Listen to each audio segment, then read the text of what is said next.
Faut qu'on puisse marcher là, qu'on ait les salades là. Faut qu'on ait les tomates de quel côté en fait? Voilà. Voilà. Bon, là, l'idée, c'est qu'on nous a prêté ce terrain pour cette année. En fait, pour plein de raisons. Allez, 3, levez. Le tac est... Que vous savez peut-être déjà ou que vous allez apprendre, je ne sais pas encore. Mais en tout cas, on va pas pouvoir faire un gros jardin cette année. Donc on s'est dit, on va faire plus petit et on va le faire plus proche de chez nous. Comme ça au moins ça nous fait moins d'aller-retour quand on va devoir arroser cet été. Donc on nous a prêté ce jardin. On va essayer d'apporter un peu notre patte, peut-être d'essayer de pailler un petit peu. Mais bon voilà, on a retourné la terre. On va expérimenter aussi cette année entre anciennes techniques et nouvelles techniques. Et puis on va voir un petit peu ce que ça donne. La salade on va la mettre ici. Ouais. Elle sera protégée un peu de l'ombre du matin. Elle sera protégée du soleil, tu veux dire? Oui, elle sera à l'ombre. Oui. Et pareil de même ici pour les haricots, hein, la même chose. C'est-à-dire qu'on utilise l'ombre des tomates pour protéger les haricots. Ouais, une fois qu'elles auront bien grandi, les tomates elles vont faire de l'ombre aux haricots.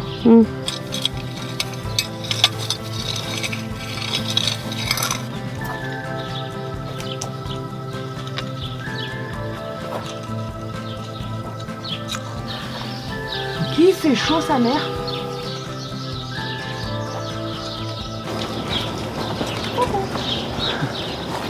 Jeannette, Janine, Henriette, Claudette, Huguette, Josette.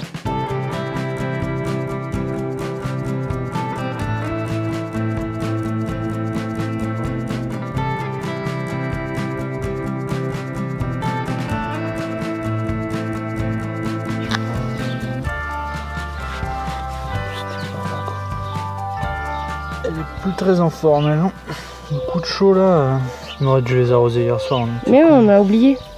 Au tout début, tu les arroses beaucoup. Ouais. Comme ça, elles ont ce qu'il faut. Et en fait, au fur et à mesure, il va y avoir moins en moins d'eau. Et les racines là qui sont entourées entre elles, elles vont commencer à aller chercher l'eau plus loin en fait. Ah. Et donc elles vont s'étendre et ça va mieux s'enraciner. D'accord. Voilà. Non, mais je... Petite blette, petite blette, blatouni, petit. T'en mets beaucoup? Non. On en a 4, 6. 6. Ah ben 6 blettes, ça commence. Ouais. Elles seront vite mangées. Hein. Hein? Mais tu sais que si ça fait une touffe comme ça, là, hein? Ouais, c'est sûr, c'est sûr. Betterave, rave, bête. C'est loin d'être bête, une betterave.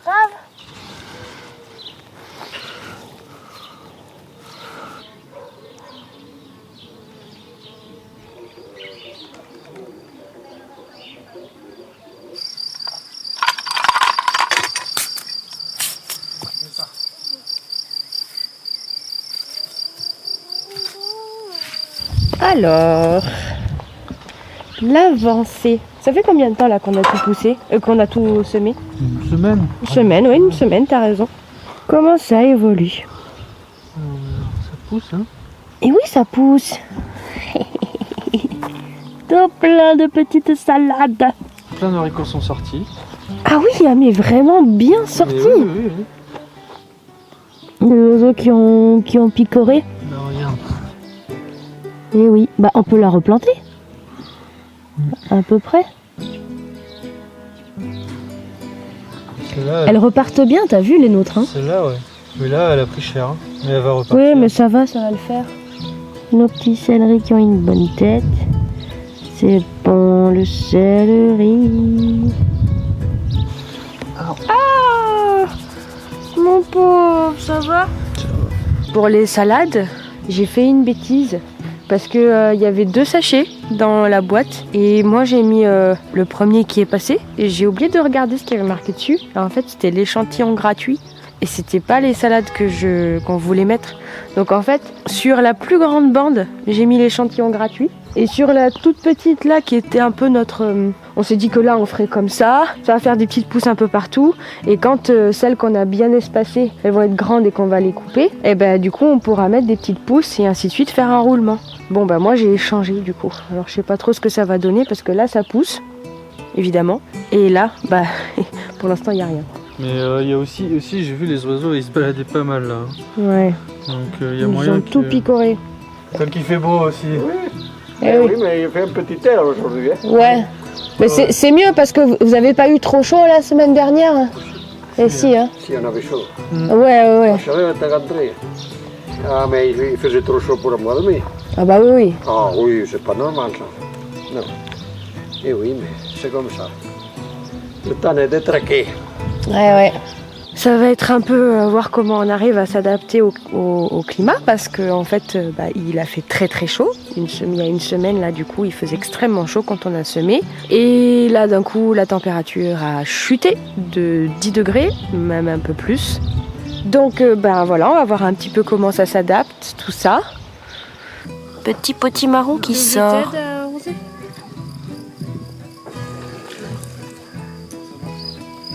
Voilà, parce qu'en fait ici, il y a quand même plus d'espace et on s'est dit on va mettre tout ce qui est rampant, comme les potimarrons. Et ça c'est cool parce qu'en plus on n'en avait pas l'année dernière des potimarrons. Et on a replanté nos graines de courgettes qu'on a récupérées directement sur nos courgettes de l'année dernière. Et ça a très bien marché, ça c'est cool parce qu'il nous en reste plein des graines. Et truc un peu cool aussi, c'est qu'on nous a offert, on nous a donné des oignons. Il y avait quelqu'un qui avait planté plein d'oignons et il lui en restait une quarantaine dans un sachet et du coup il a dit c'est bon, j'ai plus la place, prenez. Et donc du coup on en a mis aussi et on verra si on y arrive parce que l'année dernière ça n'avait rien donné.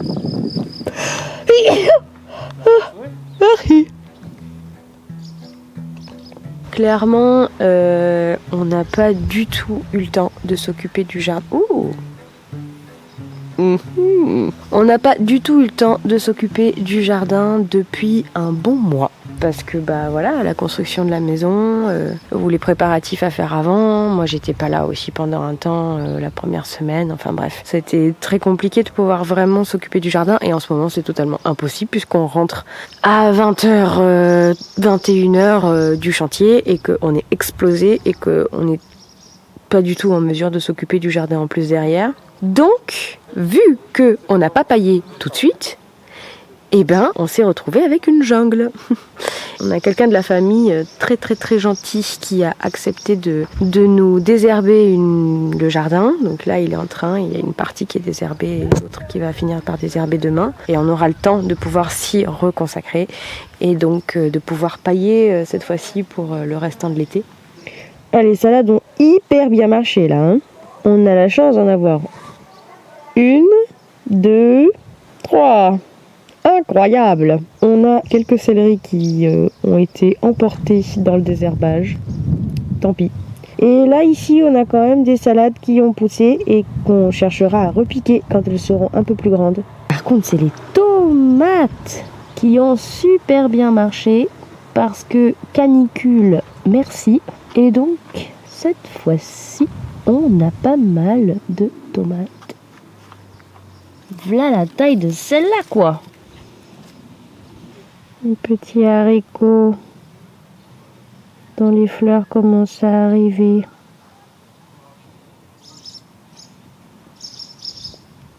Mais bon, ils pourraient être beaucoup plus grands que ça et évidemment, vu qu'ils ont été totalement envahis par les herbes autour, ils ont été bloqués, comme les salades. Petite ligne de poireaux.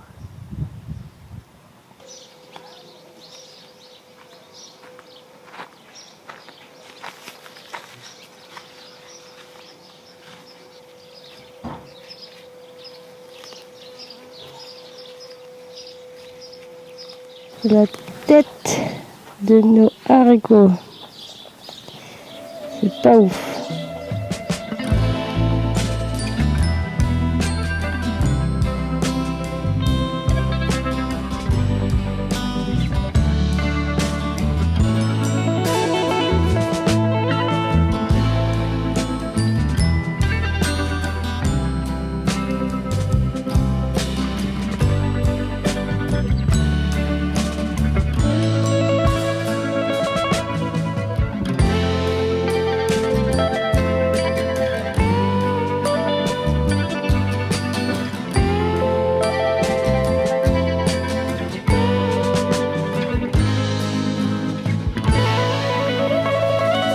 On a eu très très peur parce que c'est la canicule, donc quand on les a mises, il faisait 35 degrés. Mais au final, elles s'en sont bien sorties. Parce que tous les soirs, on met des cagettes dessus, par-dessus. Et comme ça, quand on sait qu'il va y avoir une journée où il va faire très très chaud et beaucoup de soleil, elles crament pas. Nous sommes en plein mois d'août. Maintenant, c'est canicule sur canicule. Ce qui a restreint quand même pas mal de fois les moments où on pouvait donner de l'eau. On a ce qu'on a pu faire. Mais on a quand même des choses. Et c'est ça l'important. Des courges spaghetti qui n'étaient pas du tout prévues au programme, mais qui se sont retrouvées là parce que visiblement, je pense qu'on a dû se tromper de graines, en fait. Mais c'est pas grave, c'est bon, les courges spaghetti. Miam miam. Un beau petit ongle qui est en train de s'enlever, miam miam. Un beau petit marron. 1, 2, et puis il y en a plein d'autres. Un gros petit marron qui a poussé quand même en plein sur les oignons. Les choux sont de toute beauté. Oh dis donc, mais je t'avais pas vu toi. Ça c'est une belle courgette, pas mal. Il est au téléphone pour des affaires top secret. Il est très occupé. C'est un homme pressé. Tu vas m'aider quand même. Hein? Tu vas m'aider quand même. Oui, mais je te filme d'abord. Ouais, d'accord. C'est pour les biens de la chaîne.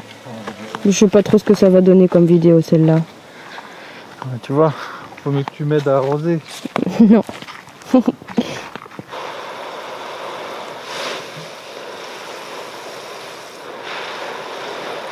Elles sont dures. Des femmes transformées en je sais pas. Ouais, c'est sûr. De courgettes. Encore plein de courgettes. On en avait déjà ramassé plusieurs, au moins 5 ou 6 autres. Les petits haricots. Il n'y en a pas beaucoup cette année. Tomates. Cœur de bœuf. Ouais. Prêt à ramasser le fruit de ton travail? Des fruits, oui. La tomate, ça passe alors. Voilà. Que la tomate.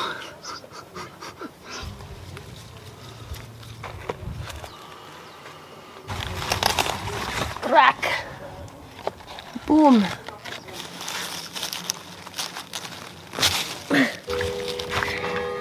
La récolte du jour. Quand même pas mal, n'empêche, pour un jardin qui est pas bien entretenu. On va pas se mentir. C'est cool.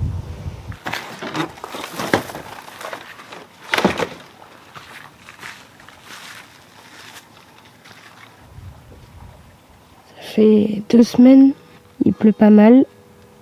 Et du coup, y a plein de choses qui arrivent finalement. En tout cas, c'est maintenant qu'on mange de la salade.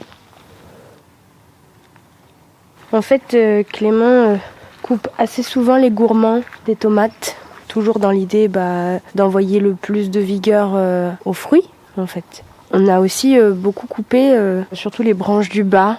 Voilà, par exemple, une feuille comme celle-là, qui est clairement en train d'être toute rabougrie. Et hop, couverture végétale. Et du coup, la plante, elle s'en sort un peu mieux. Oh, le petit gourmand.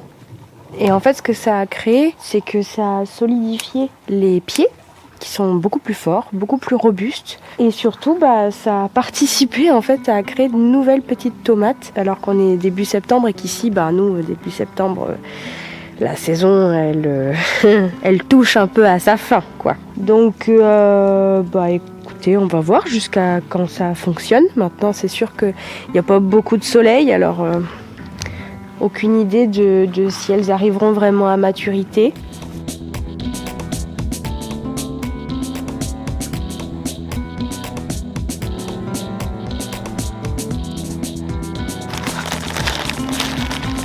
Alors, les blettes, ça c'était un sacré investissement. On en mange, elles sont énormes, on n'arrête pas d'en manger. Salut toi! Tu viens nous faire coucou? Ouais. Oh, ouais, là, là. Oh là là.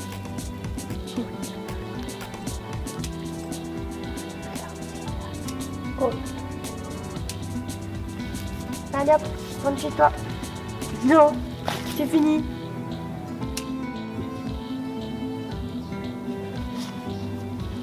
Quoi? Ça pue le cucu. Ça pue le cucu, pourquoi? Je trouve que ça pue.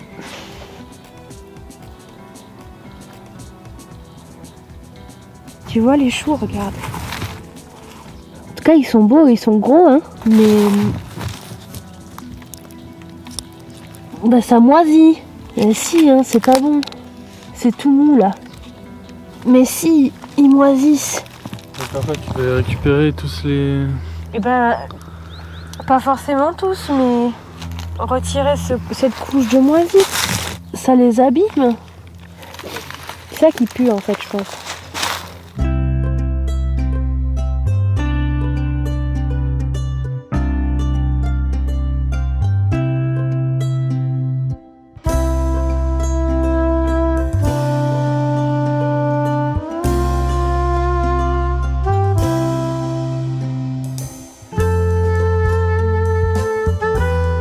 La taille de ce ver de terre. Ouah. Il s'enfuit. Fuyez, pauvre fou.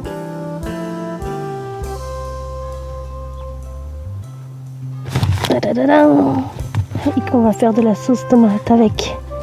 Hey hey. Alors pendant que moi je vais faire un atelier mise en bocaux des blettes et du céleri, Clément lui ce qu'il veut tester c'est de faire de la poudre de bouillon comme les bouillons cubes, donc avec des blettes, avec du céleri du jardin et puis on a pris aussi de l'oignon, des carottes, on a un navet aussi et ah oui et 2 poireaux aussi du jardin. Quand on nettoie les blettes, après on peut être sûr qu'on en retrouve partout dans le lavabo.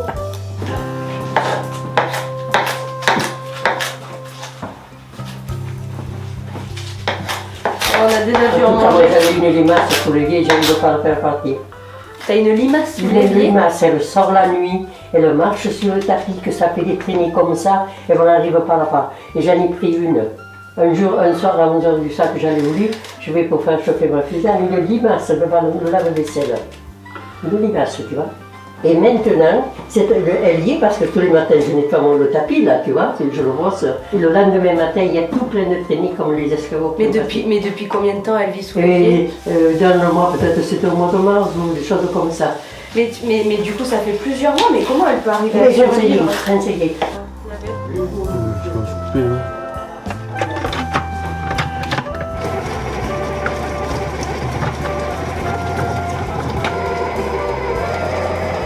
Là, il a mixé comme ça.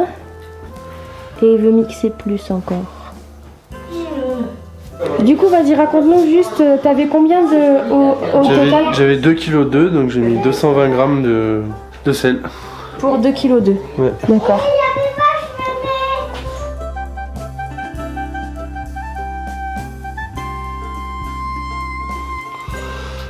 Il y a de l'huile d'olive dedans ou pas du tout? Non. Donc c'est parti au four à 80 degrés et pendant longtemps, c'est-à-dire 4 heures minimum. Et après, en fonction de l'épaisseur que vous avez fait, ça mettra plus longtemps à sécher. Et donc là, je sais pas trop, est-ce que ça va être 5-6 heures? Il y a une plaque là et une plaque là. Ça a fait 2 plaques parce que sinon c'était trop épais. Le four, on le laisse légèrement ouvert au truc, comme ça toute l'humidité s'en va et ça sèche mieux. Et moi je suis toujours dans mes conservations, je n'ai pas terminé du tout. Ici le céleri que je dois blanchir 3-4 minutes et ensuite mettre en bocaux. J'ai fait la même chose pour les blettes. Et ensuite j'y mets de l'eau qui s'appelle de la saumure, c'est-à-dire de l'eau avec du sel. 1 litre d'eau pour 10 grammes de sel. Et qu'ensuite je mettrai à stériliser pendant 45 minutes, 1 heure à 100 degrés ce soir. Voilà. C'est bien sec, hein. C'est sec. C'est ultra sec, hein. De beaux gros shit de sa mère. Alors ça c'est les moins. Ah oui, non, c'est pas sec. C'est un peu plus épais aussi. Hein. Plus épais, et puis c'est resté 3 heures en dessous. Ouais. Bah franchement, bien 45 minutes, je pense au moins. C'est pas 1 heure même. Hein. Ouais, je pense que c'est 1 heure.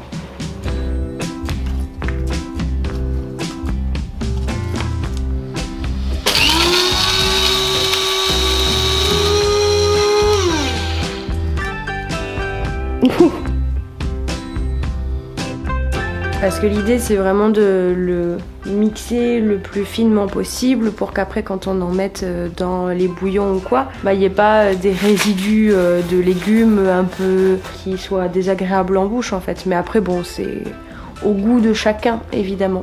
Voilà ce qu'on a pu obtenir avec 2 kilos de légumes du coup. On est plutôt content parce qu'on avait peur qu'il y en ait beaucoup moins et donc si jamais c'est bon, il y a quand même... Bah voilà, ça reste 2 kilos de légumes donc faut quand même qu'on sente que ça sert à quelque chose. Et maintenant on va le tester. Là c'est juste pour un test hein, pour le goût. Ah oui, quand même.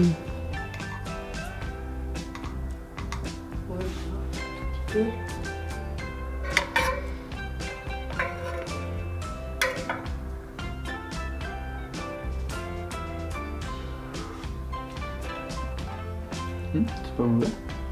Ouais. Ça a un goût, tu le sens vraiment. Ouais, Et c'est pas mauvais.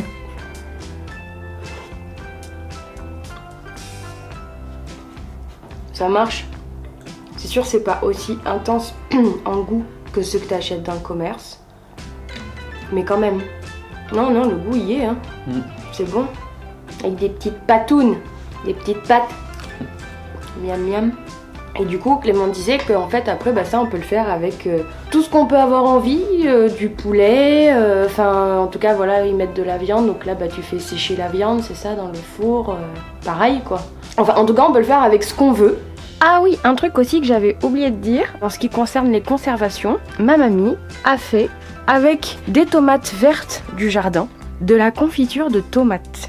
Alors ça c'est un truc que je connaissais pas du tout et en fait apparemment c'est assez connu. Et elle y a rajouté aussi de la rhubarbe, ce qui est quand même mieux parce que visiblement ça a quand même pas un goût très prononcé les tomates vertes, donc vaut mieux toujours y rajouter quelque chose comme de la pomme, comme de la poire, enfin tout ce que vous voulez. Et c'est délicieux. Et en fait c'est une super nouvelle parce que ça veut dire que finalement même quand arrive une certaine période, on peut avoir encore plein de tomates mais qui ne mûriront pas parce qu'il va faire pas assez beau pour ça, et ben en fait on les perd pas, on va pouvoir quand même les utiliser dans de la confiture et ça je trouve que c'est une super idée.